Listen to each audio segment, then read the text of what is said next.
Starting. Okay, and we're live. Cool How you doing, Kelson? Doing well, Matt. How are you? Yeah, doing okay. Got the chat out. Maybe a couple buddies will show up. We'll see what happens. Yeah. So what I'm doing tonight is I'm trying to build up an art store. I'm trying to make some stuff. So I bought some toned paper and broke out the old Copic markers. Oh, nice. From like intro to graphic design class. And just trying to make some stuff. I'm gonna, photograph it nicely and things like that, and try and get it up maybe this weekend. It's looking good. Thanks. Yeah, I just I've been really admiring. There's some other guys I follow that have been able to really make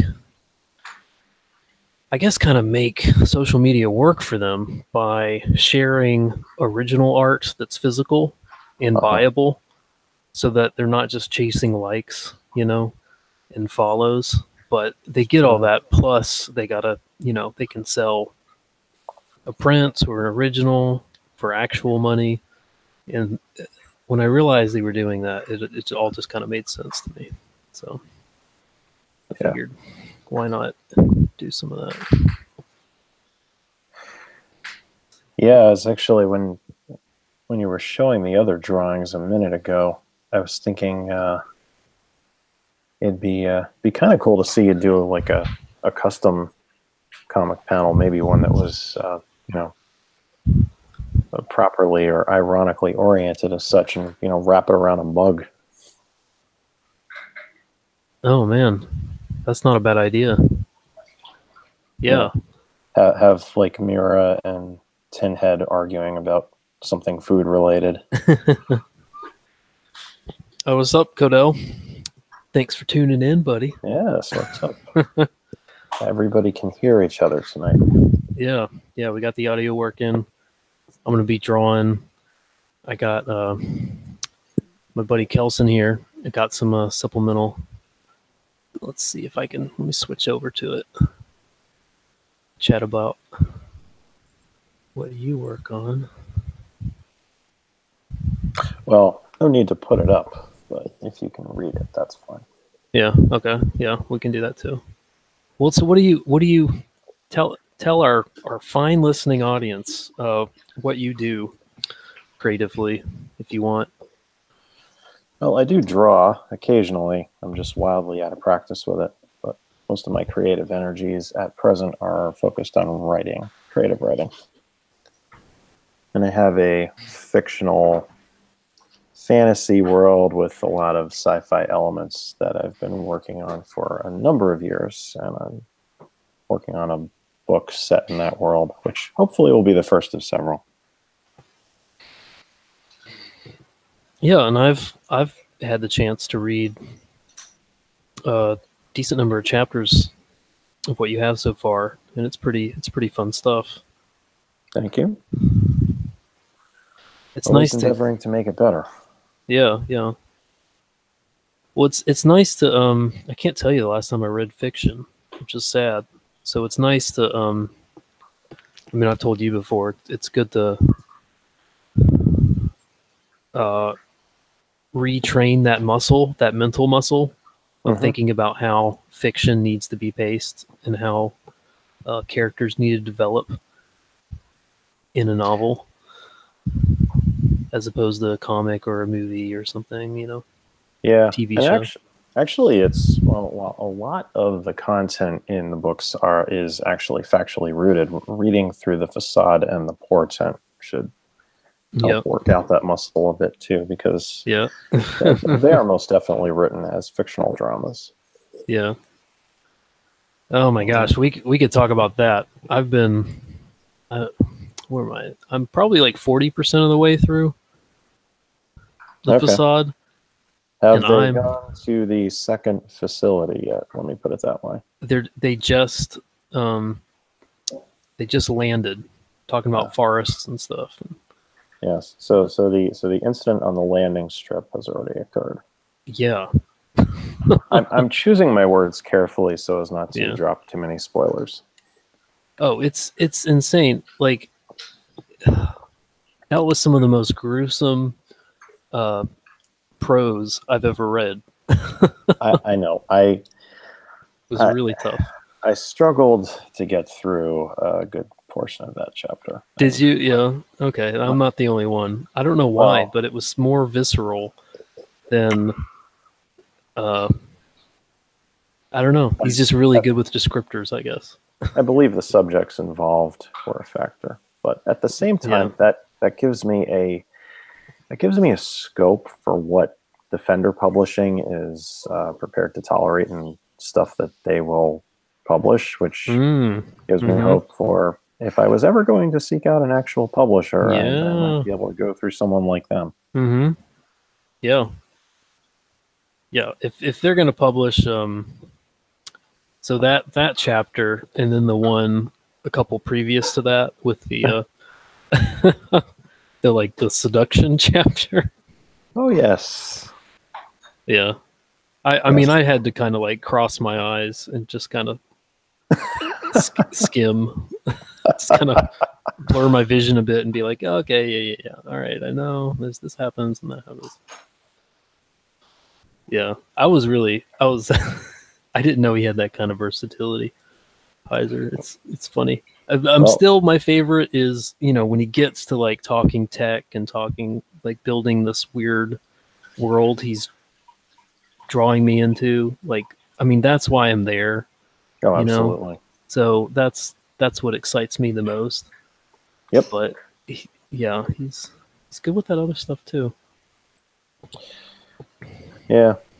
And as you'll see as you look through the companion document there, it surprised me even as I was filling it out. Everything is listed in order of appearance rather than alphabetically, but then I have things divided into categories. So yeah, let me look at that. It's divided by category first, and then within each category in order of appearance. And when I PDF it, I'm going to probably do shaded, color-coded background strips indicating what chapter you're at, so you don't read too far ahead and spoil it for yourself. Then again, how much of that is going to make itself into the final version? I haven't decided yet, because I'm already looking at the length of it. I'm thinking perhaps I've taken this a bit too far. Well, I bet you Heiser's I mean, in a way he's already, I guess his career is his supplemental documentation, but if he had to do something equivalent to what you're doing, I'm sure it'd be a lot longer. So maybe I mean, I bet a lot of, you hear about a lot of authors, they put all this stuff down and maybe not all of it gets into the book, but all of it is there. And it's there in the book. It's just not mentioned by you per se, but you had to think about it, and you had to kind of commit to that element of the world and make sure that was there. Yeah, there's a handful of explanations and meta descriptions in the document so far that I mean, names and what have you, things are mentioned in passing, but not necessarily fleshed out as much as the explanations do. So yeah, I'm liking it. I mean, you keep it to one sentence, which is good. I think that helps. I try to. There's a few entries where I needed to use 2 or 3. Yeah. And then hopefully people find the pronunciations helpful. Yeah. No, that is helpful.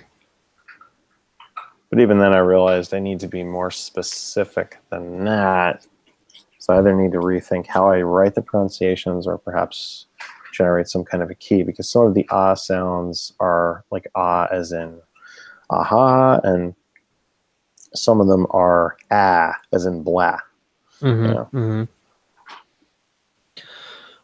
you could get all nerdy about that and find those extra characters that linguists use. I thought about that, and the problem is, beyond linguists, most laymen have no idea what those mean. That's true. So I thought if I was going to do a pronunciation guide in the interest of making the writing more accessible to the everyday reader, I'd want to make the pronunciation guide as dummy proof as possible. Because I'll be honest, I don't even know what half those symbols mean. So yeah, we like to pretend. I feel like I could there's like the A with the line over it, and I'm thinking, okay, it's like a long A, so maybe that's A as opposed to ah, but that's always been a guess. I believe so, but then, and this is where I'm confused, because as far as I can tell, the A with the caret symbol over it is also an A sound. Yeah. Like the A in Semjeza. Yeah. Yeah, good luck with that. I mean, Asharin, Ritsuka, Torah, Adonai. No, you did a pretty good job. That's gonna be fun. I feel like I've the closest I've gotten to ever have to figure things like these out is sound effects in my comic. Yes, indeed. Be fun. Sound effects have to be. That's the fun thing about comics. Your sound effects have to be written out. Yeah, and I've always appreciated when someone comes up with a new one, or intentionally. There's a word like crack. Like the sound effect crack, CRACK. But instead of starting it with a C, if someone started it with a K, like I always kind of thought that was fun. I don't know why. So you gotta be, little things like that help. You got to be really avant-garde. Start it with a Q. Yeah, yeah. And confuse the heck out of everybody. And put a long A, put a line over the A or something. Yep.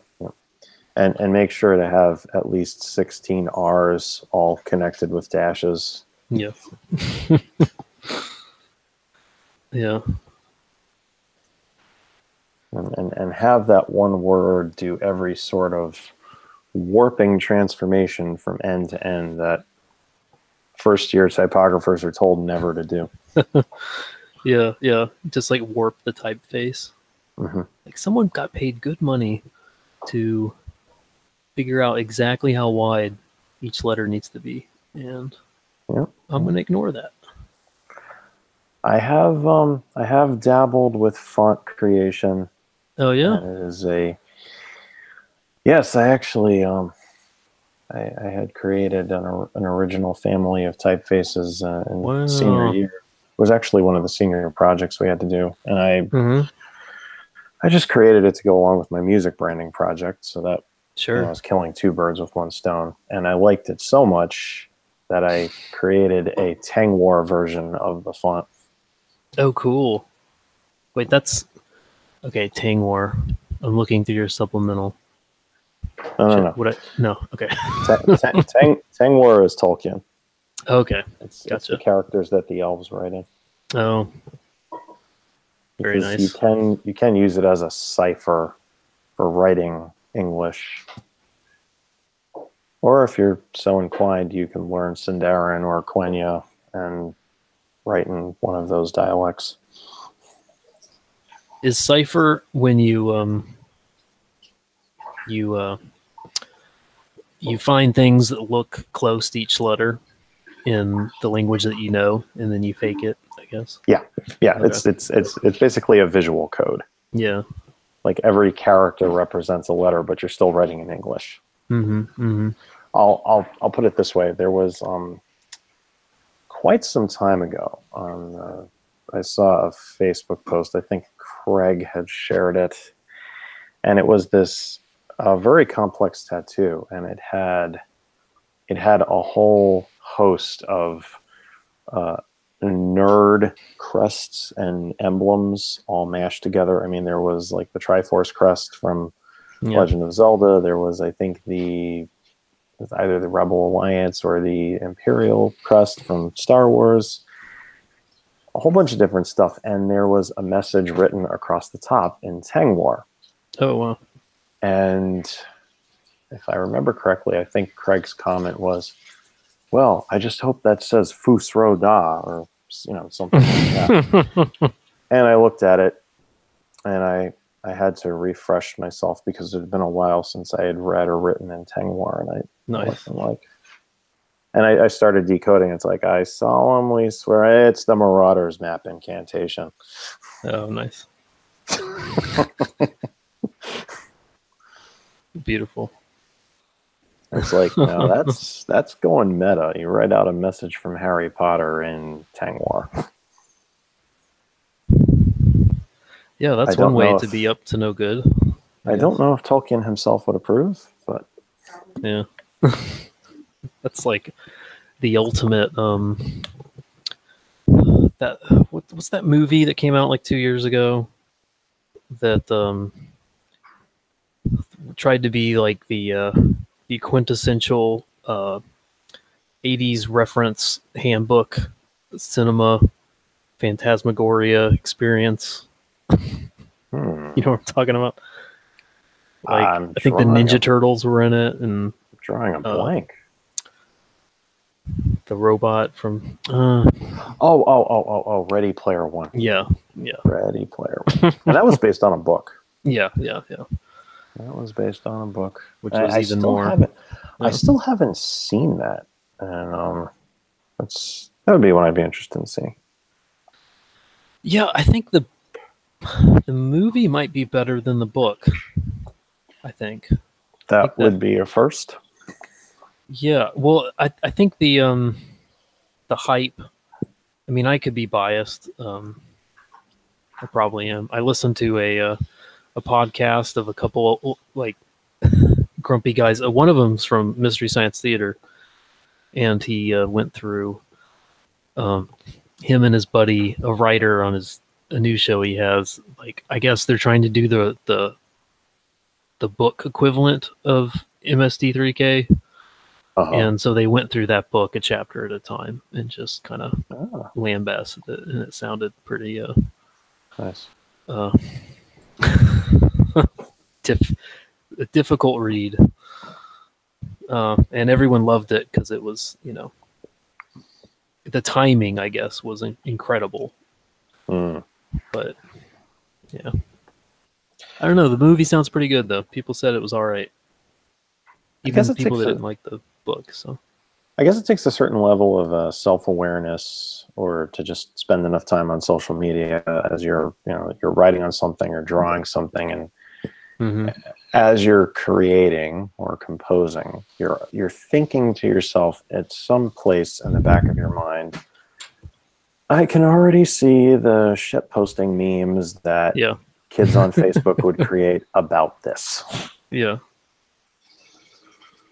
I don't know if that writer had that, or the YouTube reaction videos, for that matter. Yeah. Oh, hey, do you know? Speaking of childhood nostalgia trips, do you know Earthworm Jim? Did you ever play that game? I do. My memories of it revolve around playing it on a Genesis display at a Nobody Beats the Whiz, if you remember those stores. I don't. We had Aladdin's Castle, I think, was the...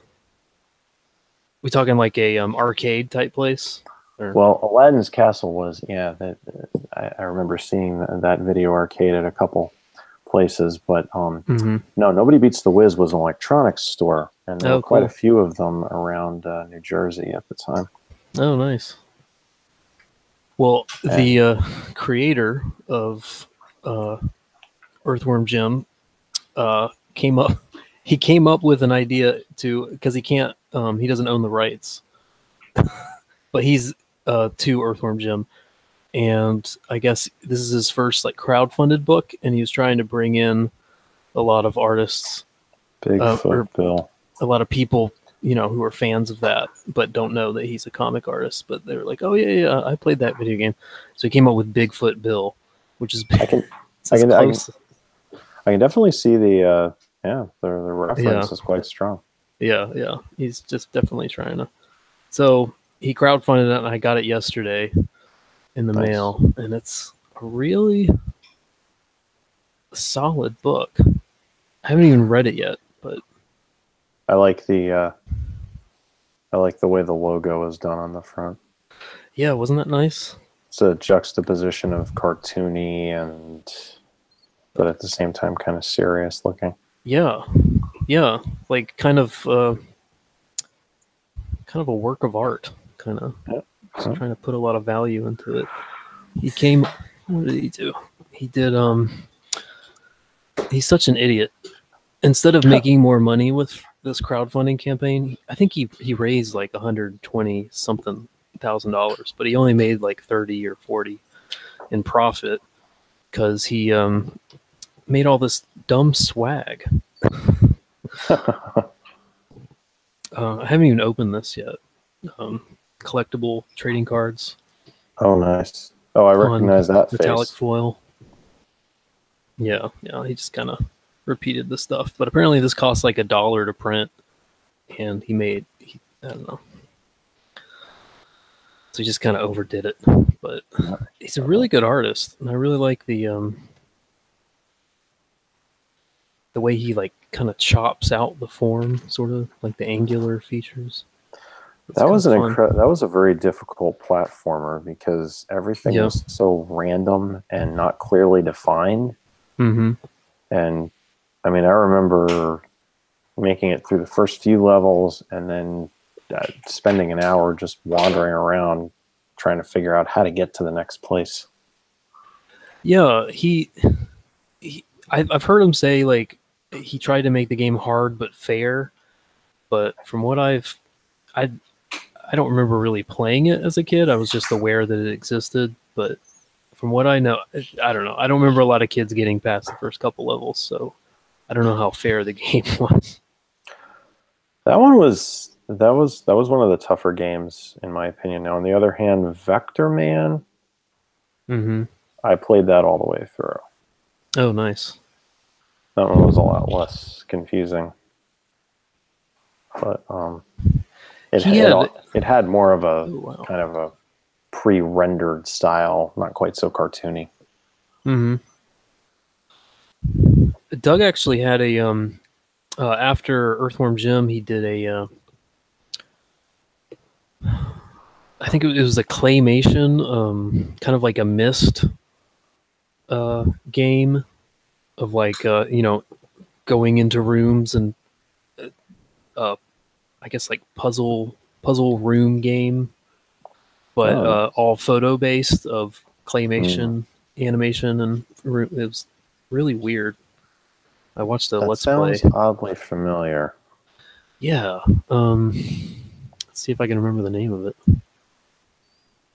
I never played Myst or Riven. Oh, really? But I was familiar with them. Oh, that's your kind of game.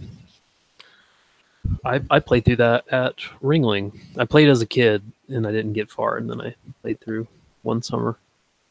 I don't know if that was ever really my type of game. I haven't tried a game like that since I was very young, and I definitely didn't have the patience for that sort of thing then. Yeah. Oh, the Neverhood?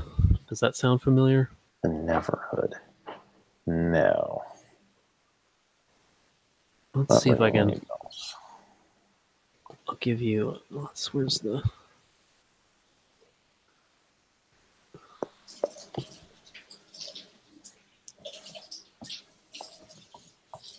Give me.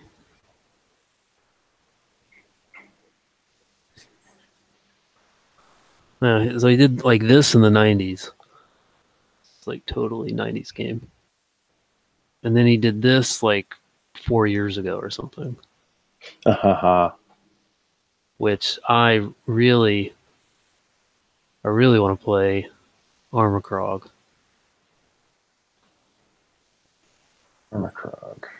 I think he just keeps selling the IPs to things, and then he doesn't. And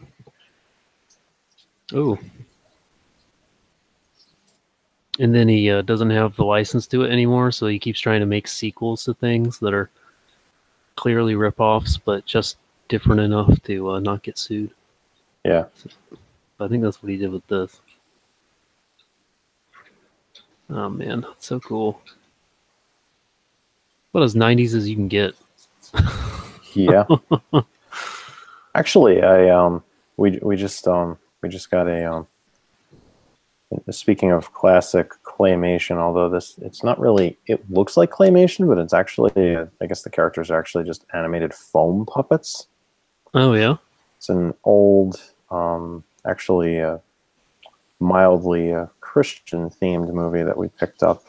Oh nice. From when I was a kid. It's called Who-mania. Who-mania. Okay. Yeah, and it's where this boy he breaks a window in his parents' house, and he runs this local inventor shop, and the inventor's talking to him about responsibility and all that, and then he takes this board game off his shelf, and he says, "Well, here's a game you can play. It tests your wisdom." And when the kid puts the game piece down on the board, he gets sucked into the game. And then for the most of the rest of the movie, which it's only about a half hour long, it's not very long. And once he gets sucked into the game, you'll find out why, because the rest of it is like fully immersive, kind of robot chicken stop motion animation. Yeah. Because he's inside the game. Wow. Yeah, that's pretty fun. Yeah. The one of our future physical hangouts, I'll have to show it to you. It's not that long. Yeah, and then a robot chicken style. That's fun. Yeah. I think even Jenica would get a kick out of that one. Yeah. Yeah. I think so too. Yeah, I tell you, when I see physical when I know that someone, like a bunch of people are in a room posing things to tell me a story, I mean, that just gets me so much more excited. I'm so done. Like, it could be a tenth as good looking as CG, and like I'm there, Okay, so Codell says a Christian Tron. Not really, because Tron is a computer world. That's true. It is kind of... This is like an old school board game. Think of it like a Proverbs themed Candyland. Oh man. Wait, what? Okay, what was the name of this again? Here, I'll type it in the chat window. Yeah, as you describe it, and I'll find it. Carry arm off.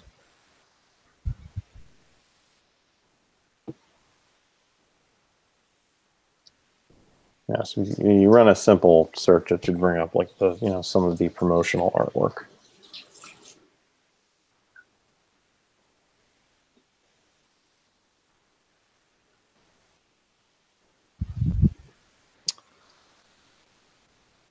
Okay. So tell me why it is not Christian Tron. I interrupted you when you were... Well, because Tron is a computer world. And this is anything but. Oh, man. Oh, how fun is that? Okay, so this is classic. Oh, wow. Yeah. Oh, I love it. Yep.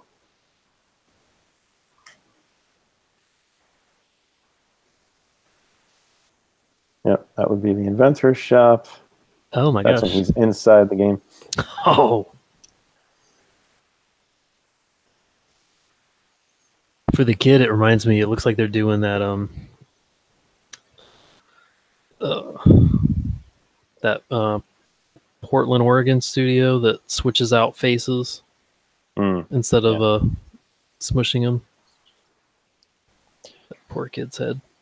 And the DVD that we got actually has a like a 22-minute behind the scenes kind of mini documentary, which takes you through all the work and effort they went through just to make this thing. And it's an incredible story, really. So they had to raise $100,000 for production. Oh, wow. And the distribution company that they had managed to land promised 70% of that. And ultimately they had, after getting the initial 30, they little by little had to just raise the entire 100 all by themselves. Oh, wow. And they did. Wow, this is impressive. Yeah. I wonder what they in 1986 what their distribution was. Like, were they on like local access kind of thing, or did they get syndicated? Or I'm thinking probably mostly VHS.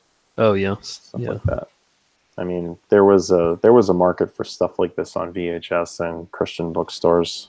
That was how I was exposed to it. And there was a book too. There was a book too, like photos of the characters' pose and stuff. No, like a kind of like a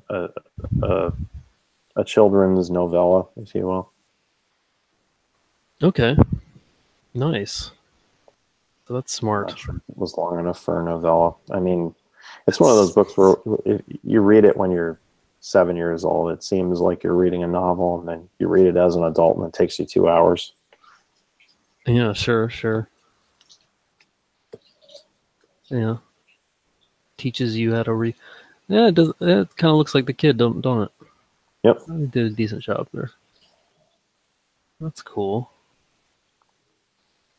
Oh man. Yeah, that's a keeper. Yeah, definitely.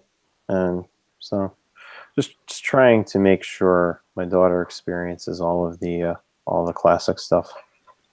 Yeah. There's a oh man, there's a show. What is that? Blue Fox. Yeah. Fox, good show. Humble Leaf. Have you seen this? I have not.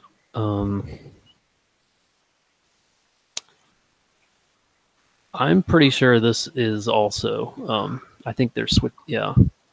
I think this is also really good. This might be choppy on trying to stream it, but I'll show you. I'm pretty sure this is all physical. Wait, no, not that. Obviously not that. I mean, this is what I had a couple friends with small kids over the past year or so kind of say, hey, whenever this is on, like their kid will be young enough where you can kind of convince them of what they want to watch, you know, and say like, oh, you want to watch this, don't you? And they say, yeah. So they always suggest this just because of how pleasing it is, I guess. So unless I'm wrong, like I'm staring at this pretty high res, and I'm pretty sure this is it's all physical. I guess they're switching out the mouths, and kind of the way their faces are drawn kind of reminds me of the bear from Hoodwinked. Bear from Hoodwinked. Hoodwinked. It's a CG. It's the first of 2 CGI movies set in like a storybook world. Oh like, yeah.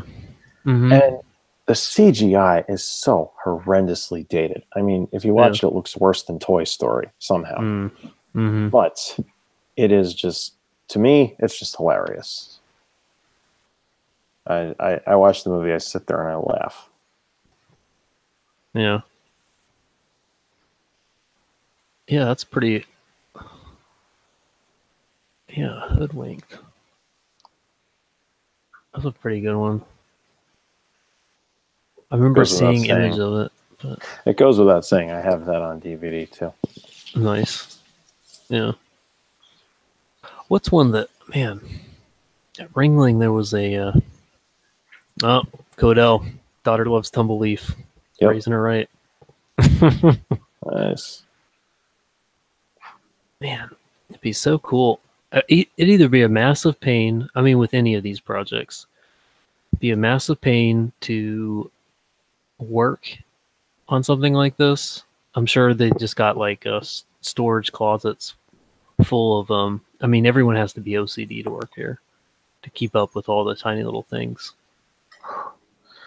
But yeah, I mean, it could be fun. I have given consideration to the inherent tedium of doing complex stop motion animation, and it stresses me out just thinking about it. Oh yeah, because freaking about it. If you make a mistake, yeah. I still remember freshman year at Ringling, I had been doing a lot of digital illustration on the tablets in the CJ labs, and at the same time was getting accustomed to drawing with physical media for the required core drawing classes. I'm in a figure class one morning, and I make a mistake with the charcoal, and I catch myself trying to tap the upper right corner of the newsprint looking for an undo button. Yeah. I'm like, all right, physical media, no undo. Yeah. Oh wait, here's the undo. We erase it and do it over again. I mean, I just did that a couple days ago.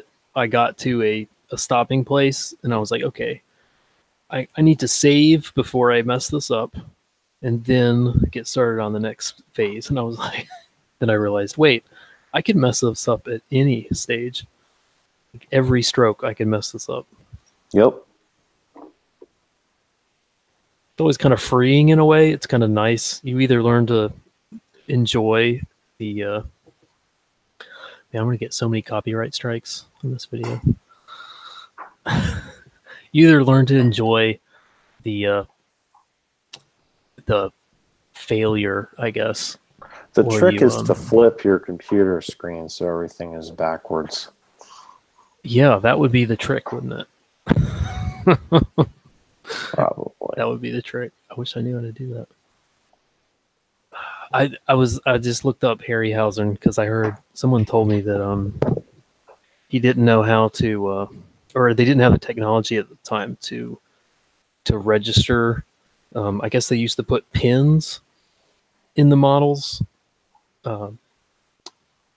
to register exactly where in space, like so that they could grid out where the model was immediately previous in the previous frame. And I still can't really visualize it, but apparently they didn't have any of that in the 50s and whenever Harryhausen was doing this stuff. So they would animate the stuff on the fly. There was no like, okay, let's look at the daily and see if we need to redo some of it.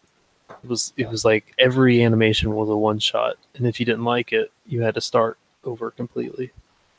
Yeah. So really incredible what they were able to do back then. Kind of frustrates you because you go through these cycles in art, don't you? With like creative. Oh man, that's insane.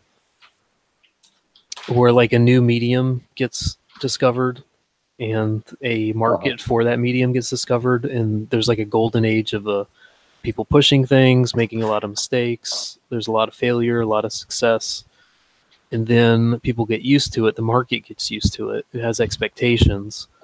Yep. And then it starts. I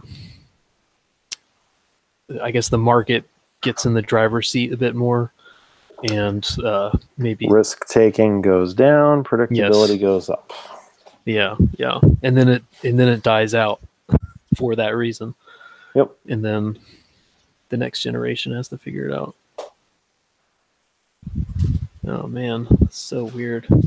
And that's a complaint that I've seen universally about a lot of movies today, that they just a lot of what's done is, and I didn't even think about this when we were talking, I think it was perhaps 2 weeks ago, and you talked about, writing a script for, a global audience. Mm. And then I was watching a commentary video on something in the last 2 weeks or so, and somebody commented how movies today, they're not even aimed at, just people. If it's made in America, it's not necessarily aimed at just the American audience. It's it's got to be created with the the Chinese audience in mind, because that's such a big money maker. And I'm like, well, there's a saying about trying to please everybody. You end up pleasing no one. Yeah. Sometimes I wonder, like, I just get when I'm feeling cynical, sometimes I just wonder, like, their marketing strategy, their 10-year, their long-term goal is to just somehow keep bankrolling the same movies for long enough that people just get really used to them, and then everyone really does become the same audience across the planet because they forgot the regional variation that they grew up on, I guess. Well, that would be tricky. That would be a way of conditioning people towards a one world order, don't you think? Yeah. No black pills tonight, please. Can't take it. Aw, come on. Ugh. The news is weird enough, man. I just try to... I suppose next week you're going to expect me to do a stream without breathing. Oh, gosh. Man, no, but it's funny though, because people complain, oh, how come filmmakers don't take a chance anymore? Yeah, do something original. Just throw something out there. I'm like, oh, you mean like the Wachowskis did with Jupiter Ascending? Oh yeah, but that was a stupid movie. Yeah.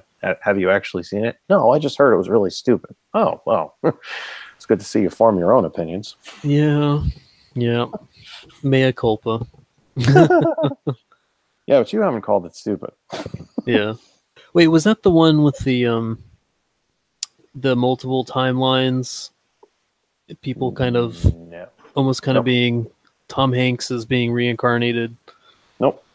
Okay. That was Cloud Atlas, and that one, while problematic, I thought was intensely creative. Yeah. And I'm going to say this: I don't really like any of the actors that were in the movie, and yet I thought it was a good movie.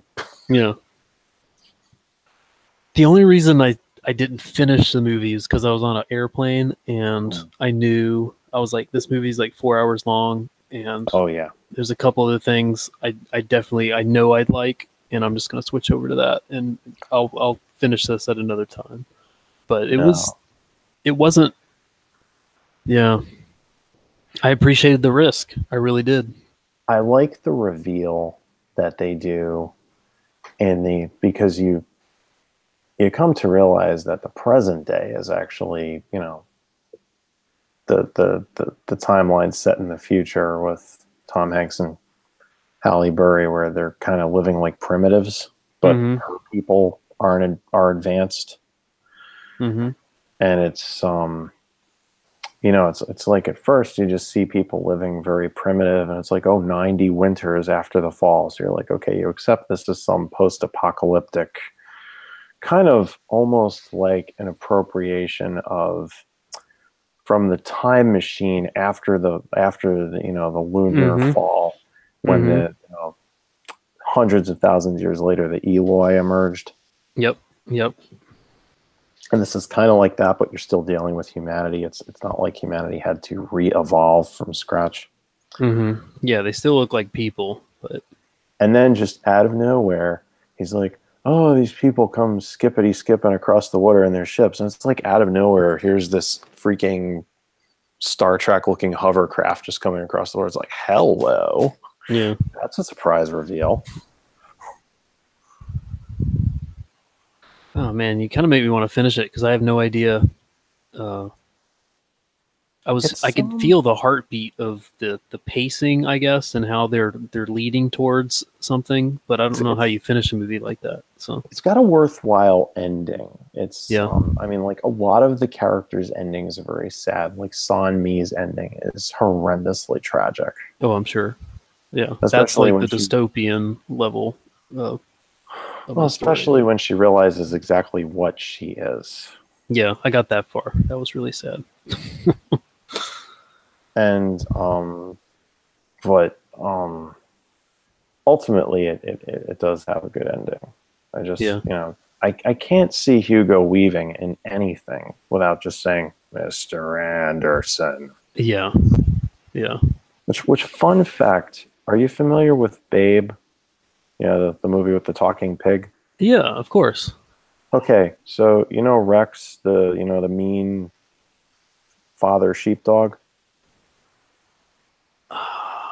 I think it's probably been too long for me to say yes. He's kind of like the alpha of the barnyard. Okay. Let's pretend. Yes. So he's voiced by Hugo Weaving. Oh, really? Oh, okay. Yes. This is weird. I think it was like Comedy Central or something. He was in some sort of cross-dresser it's like an early 90s Australian cross-dresser trio, like does like a road trip across Australia. Yeah. So I got to see him in drag. I remember seeing that in like 9th grade or something and being like, wow. Mr. Anderson or Mr. Smith, Agent Smith. So that's always been in my head too. So it's just funny. I think he's done a lot of voice acting. Yep. Yeah. And then I guess maybe some people think of him as Elrond first, but yeah, sure. I realize a lot of the younger kids aren't even really that familiar with the Matrix movies. No, listen, I kid you not. It was 2 schools ago that my wife taught at, and we were kind of chaperoning a Halloween party for the younger classes. And I put on the laziest Halloween costume that I could. I still had my black duster at the time, so nice. I wore that buttoned up with my sunglasses, and I made a passable Neo, albeit a few pounds too heavy. But hey, yeah, you do what you can. So the one girl looks at me, this one 2nd grader or whatever. She looks at me. She's like, "So what are you supposed to be? Some kind of evil villain or something?" Yeah. And I kind of just looked at her quizzically, and I said, "Haven't you ever seen The Matrix?" And she's like, "No, what's that?" I think I face never heard of it. She seemed completely unfamiliar. I'm like, what kind of world are these kids growing up in when you don't even know what The Matrix is? God, who are their parents? It's amazing. I tried to watch Face Off on Netflix a few months ago, and that movie, let me double check my math. I think that movie came out a year or 2 at the most before The Matrix, and it is so dated. It's so difficult to watch now. Right. But The Matrix is so timeless. I found Face Off difficult to watch from the beginning, just because. And I guess this is intended, but it screws with your loyalties so horribly. Yeah. It's like you spend just enough time getting endeared to John Travolta as a character and accepting Nicolas Cage as a villain, which was, I mean, that was a stretch to begin with. Nicolas Cage as a villain. Yeah. And then it flips the whole thing on its head, and now it makes so much more sense because Nicolas Cage is the underdog, and with those wide eyes of his, Nicolas Cage just naturally plays into the part of the underdog. And it's like watching The Rock, And John Travolta is, of course, the natural villain. He plays the villain so well, and you get used to that pace of things, and then you get to the end of the movie, And you watch John Travolta die, essentially. And now it's like, oh, he's coming back as himself. And it was really Nicolas Cage's character that died. And it's like, okay, Yeah. no, I can't deal with this. You guys just had me devote half this movie making me hate John Travolta. Now I'm supposed to like him again. Not working. It was a John Woo flick. Ah. That's funny. So that, I mean, for its part, the movie was well done. I found the psychological turntabling to be a bit much. Yeah, and yet I guess it was a risk even at the time, and that makes it memorable. And it was definitely a blockbuster at the time. Well, people liking it. People were paying for the names, if nothing else. Yeah. It's kind of like Con Air. You know, I mean, it's a fun movie. It's a goofy movie. I mean, it's Nicolas Cage with the most contrived sounding Southern accent you've ever heard. Yeah. But it's Nicolas Cage. It's Steve Buscemi. It's John Malkovich. It's whoever else. Yeah. We were going through that period, I guess, where those big budget explosion heavy action movies were missing.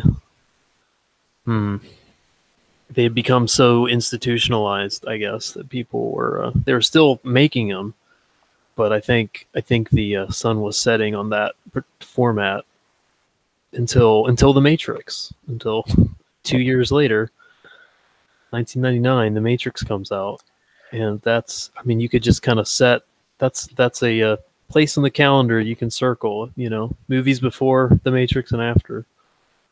Yeah, because after The Matrix, it seemed everybody started copying the effects that made The Matrix iconic ad nauseum. I mean, I can think of one movie that came out before The Matrix that did the rotating bullet time, and it was Wing Commander. Oh, nice. Yeah. When they did the jump through the singularity or whatever, they it's like it shows like one scene in the mess hall and then one scene on the bridge where the camera's rotating in a still image. Yeah.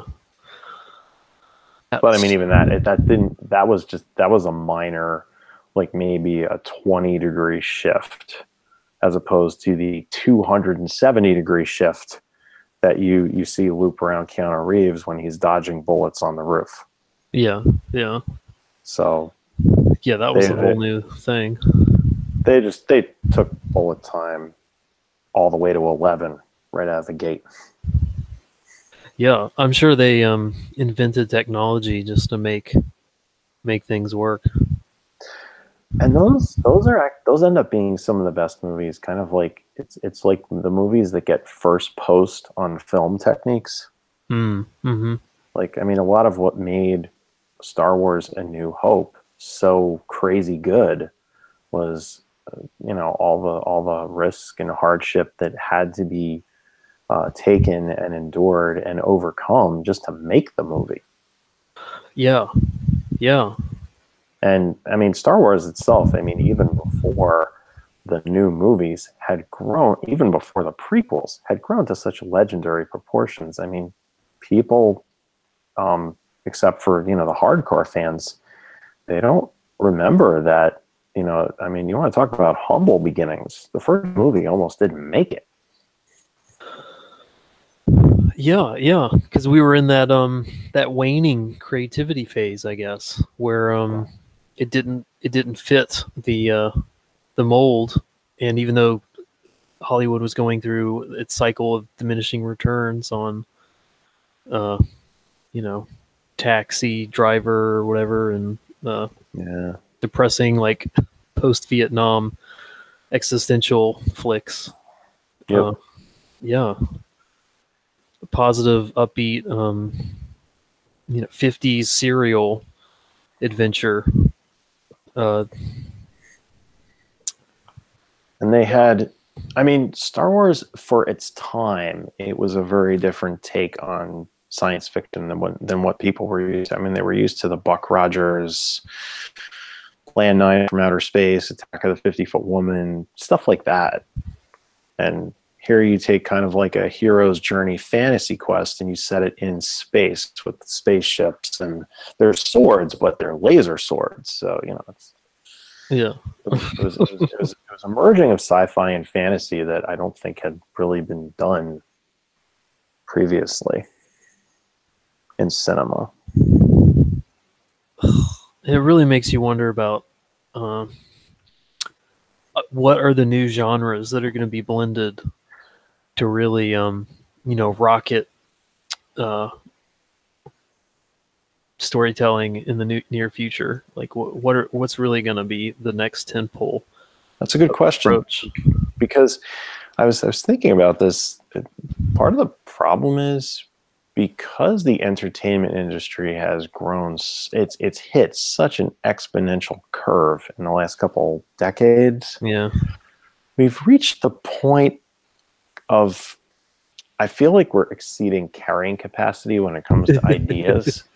yeah, where it's almost as if it doesn't. It's kind of like the scene in Red versus Blue, where Church ends up going back in time repeatedly trying to solve this unsolvable problem, and there ends up being like 60,000 clones of him from each trip back. Yeah. And he's like, so what if we, and before he even finishes the sentence, all the other churches say, we already tried that, it didn't work. And that's almost what it feels like today when somebody tries to pitch, you know, a new idea for what could make a cool movie, or it's like, that's been done before. Just make another rinse and repeat popcorn stuffer. Well, that's what makes me wonder the what if we do question, if it's instead of filling that blank with, okay, here's a plot that hasn't been tried before. Like, I think, like, for instance, I think that's why the superhero genre has worked well. In addition to just being known IPs that people kind of grew up on, they were failing for a while. But I think when people realized they could, I guess, blend sci-fi with the hero genre, so it's not just like the kooky, what's that guy's name? Like the early 90s Batman stuff. Yes. Where it's self-referentially a comic book movie, you know, or in the case of the third and fourth Batman movies, bordering on self-satire. Yeah, and these new ones, even when they're satire, they have nothing to do with comics. People don't watch them because of the. I'm going to commit sacrilege. I actually liked Val Kilmer as Batman. There, I said it. I can outdo you with heresy. I don't think I remember them all existing and happening. I remember getting the merch and my friends talking about these movies, but I haven't seen any of the old Batman movies. Wow. Well, I've actually only seen the third and fourth ones in their entirety. I've never seen the first one. Yeah. And to be honest, I'm just not that big of a fan of Michael Keaton. Yeah. I mean, the only Michael Keaton movie I've watched from beginning to end was Multiplicity. And that was a fun movie, but I don't know. It's just that was pretty good. I remember when you first see him stand up at the end of his table in Batman Returns, when the bat signal comes on, I'm like, wait, that's Batman? He looks evil enough to be the villain. It's like, yeah, but he's the Dark Knight. He's the anti-hero. I'm like, I feel like maybe the line ought to be a bit less blurry. Yeah, well, they just didn't figure it out back then, I guess. I think they had the... At least when Michael Keaton spoke, you could understand what he was saying. Yeah. I mean, don't get me wrong. I really like the visuals in the Christian Bale movies, but good luck understanding a word he's saying when he's Batman. Yeah. If anything gets cartoony in those movies, I think his voice It's kind of it. It's like, dude, you're really going over the top to make sure nobody recognizes who you are. Yeah. I mean, that's bordering on Charlie versus Hank for me, myself, and Irene. Oh, nice. Yeah. And what's weird is the rest of the movies are so serious and so, you know, it's like they tried to recapture the seriousness of the first two Batman movies, and yet when you throw something like that in there, it's like, well, what's this, a deliberate callback to the Adam West era? Because it kind of feels like it. Yeah, and I guess I almost want to say that the movie is maybe that acting decision kind of boosts the how to articulate this. It's almost as if him faking it the way that that Bruce Wayne is clearly faking it with his voice almost makes him more vulnerable. Maybe I might be reading too much into it, but maybe that's part of the appeal, is that it feels kind of fake when he does it, but it doesn't feel fake when the Joker is being the Joker, or even when Bane is being Bane. You know, maybe, I don't know. Bane's a little. That's Bane one character I didn't understand. I had to. I mean, seeing that in theaters, it might as well been watching, washing it in a washing machine or something. I just didn't know. Here's the funny thing about Bane. You know, he's malevolent, and he's violent, and, you know, there's no holds barred, and obviously he's meant to be a far more serious character than that complete cartoon version of Bane that was basically Poison Ivy's portable shelf in Batman and Robin. But yeah, with that voice of his, he just he succeeds in being the most meme-worthy Batman villain ever. Yeah. I guess that was part of the appeal. Meme culture took him on, but yeah. What do you think about the? It started the whole "it's blank for you" meme. Yeah. So there's the new Joker movie coming out. I wasn't aware. Oh, okay. You'll have to check out the I'll definitely, this video will get completely struck down if I play it, but it's I don't do that. It's looking pretty good.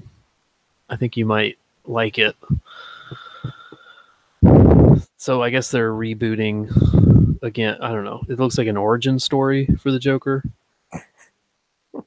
Yeah, and it's set in the 70s. Suicide Squad was supposed to be. Yeah, well, yeah. I guess, I mean, they're still trying to get that together, aren't they? But I guess this is instead of trying to pretend like they got a Zack Snyder Marvel thing, they're, I guess, going back to what works by taking a more serious approach. It might be a little too serious. It doesn't look like a. I mean, it just looks like the birth of a serial killer. Like, it doesn't look like the birth of a villain. So I'm not sure what I think about it. It's probably going to get like Oscar nods. It's what's his name? The Emperor and Gladiator. Joaquin Phoenix. Yep. Mm-hmm. Wait, he's the Joker? Yeah. Okay, I thought you said origin story. Yeah. Well, that's Isn't Joaquin Phoenix like 50 by now? Yeah. And he shows it. I really don't understand. I think all these stories are just getting. Is this like a Legolas origin story where he somehow looks 60 years older when it's 60 years in the past? Yeah. Yeah. It's like, dude. I mean, a quick sidebar here. We can CG Legolas jumping Super Mario style along a collapsing bridge, but we can't make Orlando Bloom look younger. Come on. Yeah, I thought we already had that in technology. Like, they've been doing it with Marvel movies for a while. Like, they've done like teenage Iron Man. Like, we've been doing this. I mean, come on. We rotoscoped whoever plays Captain America's head on the body of some 14-year-old kid who's never picked up a set of weights in his life for the beginning of Captain America. So Yeah. I mean, and it I think that kind of was looks like you're playing. It kind of looks like you're playing GoldenEye with big head mode enabled, but yeah, whatever. it does. But I bought it, in the Yeah. theater. I bought it, and the I scripts worked. I think so. I didn't find them annoying, so I believed the CG. see that was one instance where I was like, okay, if I was ever going to complain about CG, this would Yeah. be the place. And I'm normally the person defending CG. I mean, everybody hated on the CG in Jurassic World. I'm like, I don't get it. I think it looks just as good. What am I not seeing here? But I'm like, no. I cannot co-sign this check. Yeah. As much as I want to, I like the character. I like the way he plays Cap. You can almost forget that he was the douchebaggy high school jock in Not Another Teen Movie. Most people probably don't even remember that. Oh yeah. Yeah, and he was the guy that catches on fire in Fantastic Four too, I think. Yep. Human Torch. And you know what? Honestly, why people hate on those movies, I'll never know, because I like his character. I like Jan Griffith.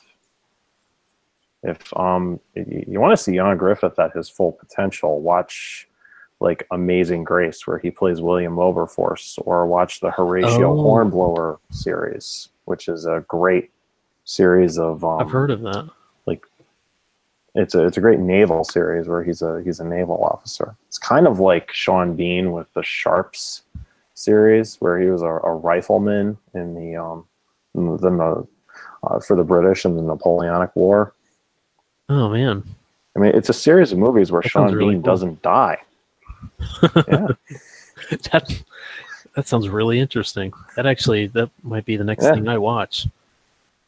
Sean Bean. And it's crazy too, because like between movies like Patriot Games and what have you, and I mean even Boromir in Fellowship of the Ring, he got used to Sean Bean always being the bad guy. And they kind of played that against the audience with Flight Plan, because, spoiler warning, he's not the bad guy. He just seems like it at first. Yeah, I love it when clever casting decisions like that really work into the plot to heighten the twist, I guess. Yeah, it might be the accent, but I really enjoy Sean Bean's acting for some reason. Oh yeah, he's always great. He was I think I remember him being a pretty decent villain in National Treasure. If I remember right. Yes, he was. Hang on just a second. He's always good.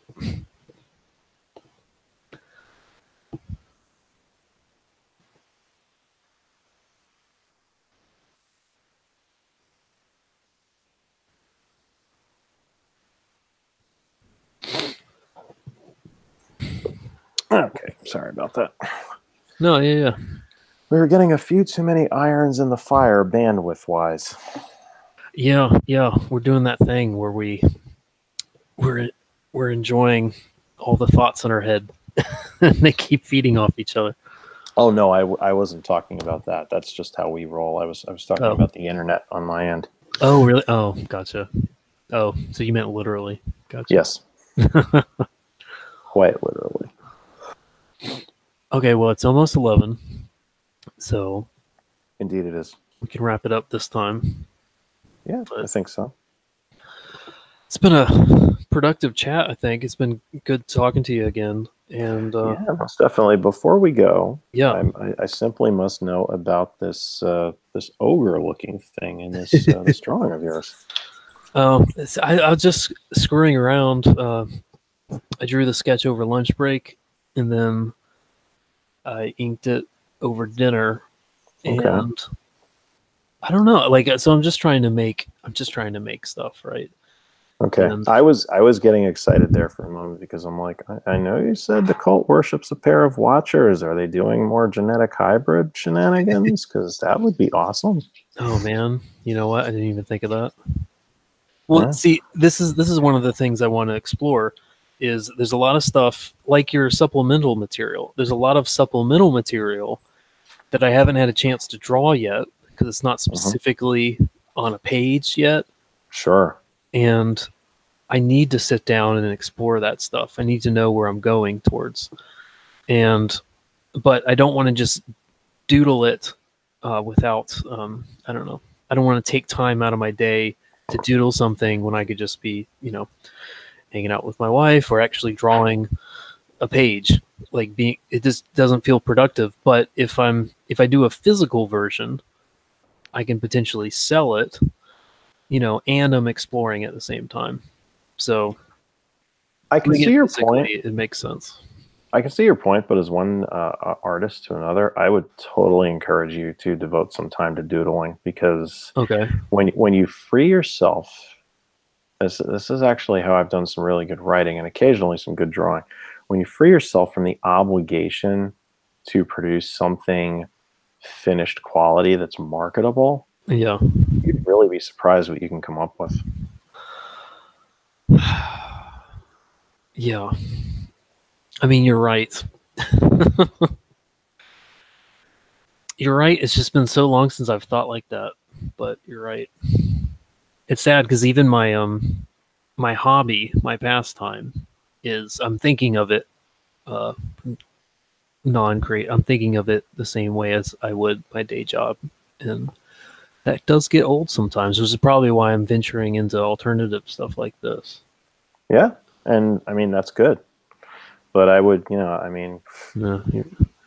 I guess from my perspective, I wish I had an easier time producing more finished quality stuff like you do with the relative ease that you appear to.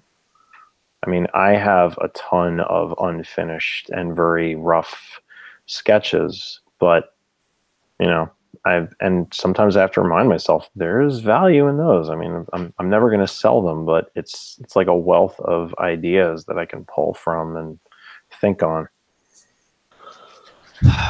Yeah, you're right. I haven't really. I think I had a sketchbook for a couple years after Ringling, and then I just kind of phased it out.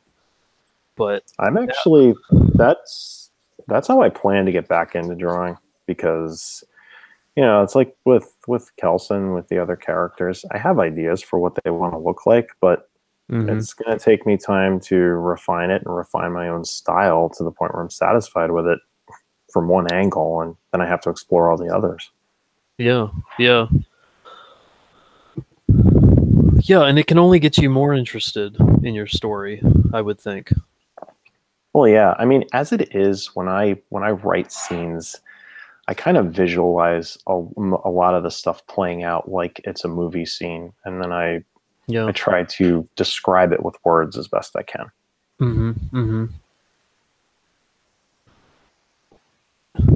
Yeah. So almost like I picture it's like, okay, money is no object, production value is no object.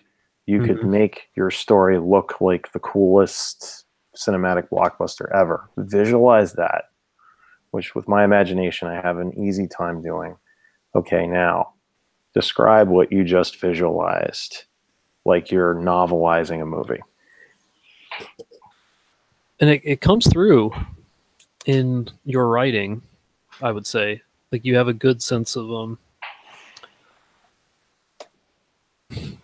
helping the reader to visualize, like how to do descriptive prose well. So it's easy to track with the story, I would say. Yeah. Being sick last month really took a lot of the wind out of my sails. So I've been trying to get myself motivated to really start writing again. So that's. Yeah. Well, next week I want to ask you about how do you begin? Like, because I've seen the finished. I mean, I've seen the the polished, you know. It could be a finished chapter, but I'd like to hear how you rough draft it. That'd be helpful. And I in turn would like to find out more about how you plan out your comic panels ahead of time. Yeah, that's a good subject to tackle. Yeah. And then, I mean, in the meantime, have a look over the companion document. Yeah, I'm going to read the whole thing. If you have any questions about that, it's now I will tell you, and I should probably send you an updated draft of the story just because of a lot of the names and other minor things have changed. So if you try to go back to the draft you would no doubt be confused in some areas. Yeah. For my wife, when she read through the companion document, she found it most impactful when she went back and then started rereading the story afterwards, because then so much more of what she was reading made sense. Mm-hmm. Mm-hmm. And maybe that's not how everybody experiences it, but that was hers. Yeah. Okay. That's a pretty good idea. Yeah. I'm definitely there's a couple more dialogue driven chapters that I think I need to have the companion sheet next to me. Yeah. When I'm looking at it. And like another thing she said was helpful was just knowing how to pronounce so many of the words, things like that. Mm-hmm. Mm-hmm. Yeah, that makes sense. Yeah. Okay. So maybe next time we chat, I'll probably have done that by then. So yeah, good deal. Well, we got a game plan for next week then. Yeah. Yeah. Okay. Sounds like we do. Yeah. Okay. Cool. Well, some pretty sick value studies. Excellent work as usual. Thanks. Just doodling. Yeah. No, man. Hey, it's what you love. It looks good. What more can you ask for? Maybe a little money, but even if that doesn't happen, that's fine. Money helps. I mean, it's like with this, realistically, I'm not expecting to make money off of it anytime soon, if ever, but it's just something I'm pursuing regardless. Yeah. It's like the way I look at it, I work the day job to pay the bills. This is a personal passion. Mm-hmm. That's just, I'm going to follow the road and see where it goes. And you're doing it well, and you're inspiring me. So thank you. I thank you for that. Yeah. Well, you in turn inspire me, because as out of practice as I am, watching you draw kind of gets my fingers itching to pick the pencil back up. Oh, good. Yeah, we got to get you drawing on the stream. That'll be nice. One of these years. Yeah. No, I hear you. Okay, cool. Well, have a good evening. You too. And we'll be chatting one way or another before next Tuesday. Yep. I'll talk to you tomorrow. All right. Have a good week, Internet. Yeah. See you guys later. Bye.